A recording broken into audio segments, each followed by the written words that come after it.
काय विकास झालेला आहे प्रकाश भारसाकडे यांच्या कार्यकाळात? विकास आता हे रस्ते गट्टू हे ते व्हायलाच पहिले, पण आता आम्हाला वारीचं पाणी पाहिजे.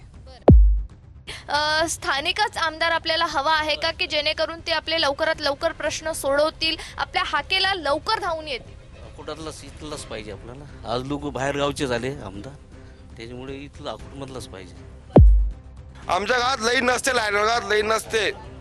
इथं शेतकऱ्यांना लाईन नाहीये, तुम्हाला गावात लाईन पाहिजे. गावात लाईनच नाही आहे. 5 मिनिटं येते, 3 मिनिटं येते, डीपीएस नाही येत. तो म्हणते मी डीपी तीन महिन्या. आम्हाला इतके समस्या आहे, इथं पाणी नाही, लाईन नाही आणि हे नाही आहे. मग काय बोलू शकतो माणूस? लाईन तर पाहिजे, लाईन.